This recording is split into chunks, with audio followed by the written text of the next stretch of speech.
Bonjour à tous et à toutes. Bonjour à Niort et au pôle Lano. Ils ne peuvent pas vous répondre, mais ils vous entendent. Ouais. Bien, cette manifestation est maintenant traditionnelle à l'initiative des 3 chambres consulaires auxquelles la région s'associe bien volontiers. Alors moi, je me trouve dans une situation un petit peu particulière. Parce que je viens de faire 4 jours d'entraînement au numérique avec les entreprises de l'e-santé à Montréal. Et la deuxième partie du côté particulier, c'est le jet lag. Qui n'est pas numérique, lui, ni virtuel. Vous voulez revenir à 4 heures du matin, Président? Mais en réalité augmenté. Je ne voudrais pas parler trop longtemps parce que ce thème est à la fois très débattu et en même temps très exigeant. Il est très débattu. Aujourd'hui, qui peut nier que le numérique investit tout le monde? Investit l'usage domestique, investit l'agriculture comme les laboratoires ou l'industrie classique, investit le monde du tourisme, même si on a eu du retard. Nous étions aperçus il y a quelque temps, 5-6 ans, que les stations des Pyrénées, pour une grande partie, n'avaient pas un système en ligne de réservation. Paradoxal. Et je pense que beaucoup de lieux touristiques étaient loin d'être totalement équipés. Nous avons lancé au niveau de la région une action systémique avec ADI, dont le spécialiste interviendra tout à l'heure, avec les organisations consulaires, pour faire en sorte que se diffuse la numérisation des entreprises à travers des appels à projets, à travers l'accompagnement de chacune des entreprises. Ce que nous visons quand même, serait intéressant, c'est plus de 10 000 entreprises sur ces projets de feuilles de route numérique et d'ouverture au numérique de petits bouts de formation. Mais je pense que si nous n'avons pas une mobilisation de tous les acteurs intermédiaires, que ce soit les organisations consulaires, que ce soit tous les incubateurs que nous accompagnons sur nos territoires, que ce soit toute l'université, nous-mêmes étant plutôt à pousser, à organiser cela.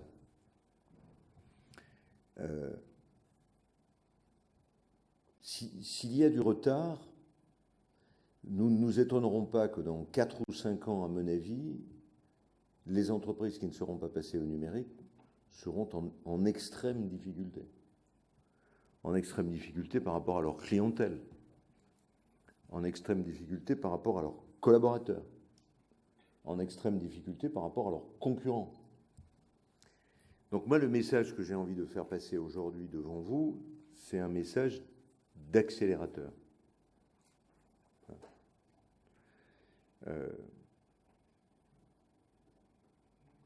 On va voir comment on peut le faire. On a lancé au niveau de la région beaucoup d'initiatives dans ce domaine-là. Ce qu'on appelle les chèques transformation numérique, qui concernent plus particulièrement les entreprises qui ont peut-être un peu de réluctance à acquérir tout ce qui est le numérique. On a lancé, parce que ça en fait partie, d'une manière précise, l'usine du futur, puisqu'on a été... C'est la région de France où est né ce programme. On en est à 600 usines. Et que dans la transformation de l'entreprise, dans l'usine du futur, il y a le numérique.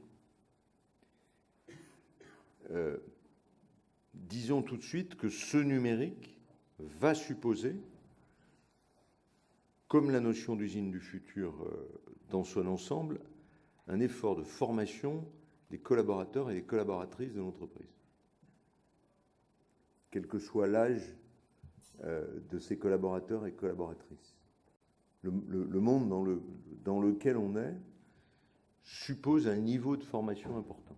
Si l'on considère, et je crois que c'est unanimement reconnu par l'ensemble des chefs d'entreprise et des équipes de management de l'usine du futur, que la base de l'usine du futur, c'est le bien-être au travail, dans une usine plus complexe, où il va falloir réorganiser l'écoulement du produit, travailler en îlot plus responsable,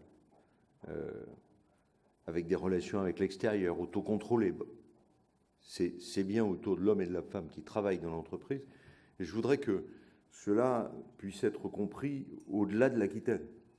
Je me souviens avoir eu une réunion avec une quinzaine de chefs d'entreprise lorsque Pierre Gattaz est venu. Ici, le discours d'un certain nombre d'instances syndicales professionnelles retombait sur les sempiternels discours des charges, des facilités. On n'en est pas là dans l'économie française. Enfin, on n'en est pas là dans l'économie aquitaine. Le problème de l'économie aquitaine, c'est, un, le bien-être au travail, deux, pouvoir recruter. Donc, quand on parle du numérique, peut-être aurait-il fallu choisir cela il y a 10 ans, hein, parce que c'est un élément essentiel de l'innovation. Mais aujourd'hui, on a besoin de compléter le système. Je parlais de formation tout à l'heure. Nous allons lancer, peut-être que Bernard Uturi en dira un mot, que je salue, en dira un mot tout à l'heure, la création d'une plateforme mutualisée d'accélération de la transformation numérique des entreprises en région. L'idée, c'est comme on l'a fait pour l'usine du futur, de prendre d'abord une centaine, puis 1000, etc., d'avoir un modèle qui se développe et qui est reproduit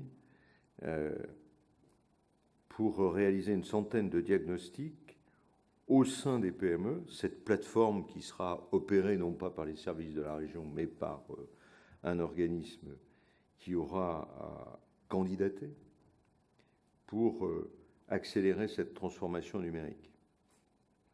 On a un autre dispositif qui nous vient, une fois n'est pas coutume, d'une idée de la BPI. À Paris, en plus, on peut s'attendre à tout. C'est une action qui a été montée avec l'INSEAD et qui concerne un dispositif de formation des chefs d'entreprise ou du top management de l'entreprise. Un peu selon le modèle, pour ceux qui le connaissent, du Centre d'études de la Défense nationale, comment ça s'appelle, de l'IHEDN, l'Institut des hautes études de la Défense nationale. C'est-à-dire, l'idée, c'est de faire rentrer, avec des ingénieurs autour, avec des intervenants extrêmement importants, la région y consacre 1 200 000. On est là dans de l'investissement intellectuel, hein, pour faire en sorte que nos chefs d'entreprise, dans le monde tel qu'il est aujourd'hui, d'une compétition différente, d'une numérisation qui doit s'accélérer, d'une innovation permanente, et nous allons le faire, bien sûr, avec les intervenants de l'entreprise. Mais pour nous, aujourd'hui, la région, il s'agit de compléter nos dispositifs, de massifier la numérisation dans les entreprises. Et puis, bien entendu, il y a une autre partie de tout cela. Le numérique, c'est l'usage. Le numérique, c'est la réalité augmentée. Le numérique, c'est les MOOC dans les écoles, être capable de produire par des jeux sérieux ou par une nouvelle façon d'éduquer. C'est essentiel pour la formation permanente, quand vous allez, ou la formation par apprentissage, ou la formation initiale. Quand vous allez à l'aérocampus de la Traîne, vous démontez un avion, vous apprenez à souder d'une manière totalement virtuelle. Quand vous allez dans les Landes, vous apprenez à faire une charpente d'une manière totalement virtuelle. Donc on est sur un élément qui bouleverse l'acte d'enseigner. On est un élément avec le système de drone et qui peut bouleverser aussi le travail des pompiers, notamment des pompiers forestiers. Un élément qui, avec l'agriculture de précision, bouleverse aussi la façon de traiter et pour une part de sortir des pesticides. Vraiment, voilà. Mais il va falloir sur le plan humain que nous ayons aussi une réflexion. Il se trouve que ces 3 ou 4 jours, là, j'étais avec une délégation d'entreprises de l'e-santé et de médecins au Québec, à Montréal, qui est une bonne place pour observer ce qui se passe en Amérique du Nord. D'abord, on n'est pas ennuyé avec les traducteurs, ce qui n'est quand même pas désagréable pour nous qui parlons, certes, parfaitement l'anglais, bien sûr, mais pas à tous les heures de la journée, toutes les heures de la journée. Et ces rencontres étaient étonnantes. Des rencontres de clusters, Digital Aquitaine, bien sûr, des rencontres du cluster d'e-santé, des présentations, des pitchs relativement rapides des entreprises de part et d'autre de l'Atlantique sur ce qu'est la réalité de l'e-santé aujourd'hui. Avec un élément qu'on a découvert, un produit qu'on a découvert par une jeune fille qui est accompagnée d'ailleurs, parce que le modèle d'accompagnement était important. Je ne sais pas si certains d'entre vous connaissent Jérôme Leleu, qui est une des plus belles entreprises du domaine de l'e-santé, qui a inventé un système de lunettes 3D qui, alors je ne saurais pas vous dire comment, hein, vous l'expliquer, qui réduit la douleur et qui est un élément, lors d'opérations, notamment pour les grands brûlés, extrêmement utile, qui apaise, parce que le corps humain est capable de sécréter lui-même de la morphine. Et donc l'idée qui se rapproche un peu de l'hypnose. Et donc ces technologies sont particulièrement intéressantes et on a pu voir que la Nouvelle-Aquitaine, il y avait des entreprises de Limoges, il y avait des entreprises des Deux-Sèvres, je crois, de l'Aquitaine, étaient très en pointe. Et on a convenu qu'il nous fallait une chaire universitaire. Vous savez, on a créé ce qu'on appelle des chaires d'excellence à l'université. On va inaugurer dans quelques jours l'initiative que j'avais prise il y a quelques années de ça sur le campus neurologique, sur une grosse opération pour concentrer la recherche sur les maladies du vieillissement. Et l'idée est venue, quand on a fait un petit meeting avec les entreprises, que nous ayons un universitaire brillantissime qui soit capable de réfléchir à l'e-santé, à santé numérique, aux conséquences du numérique sur notre évolution.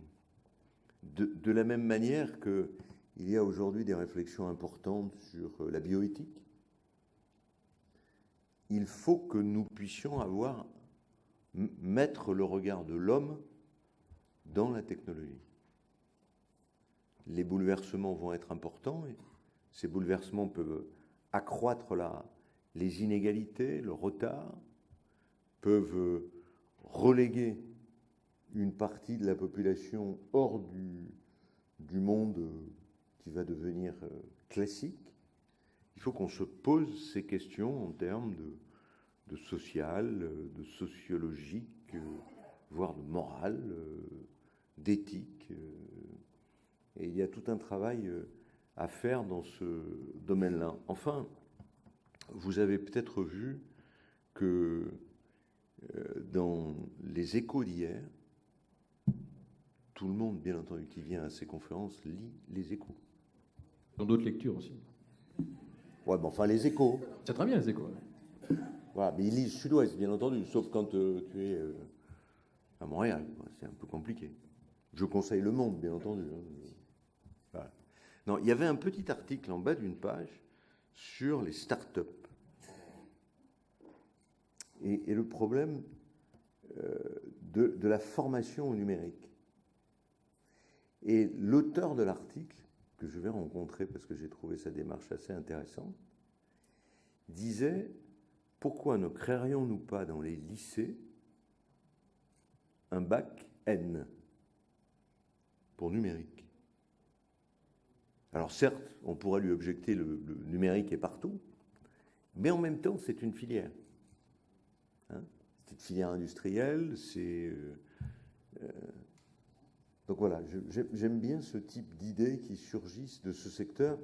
Et puis passer un grand week-end avec les hommes et les femmes du monde du numérique et de la santé vous donne plein de pistes, beaucoup d'espoir dans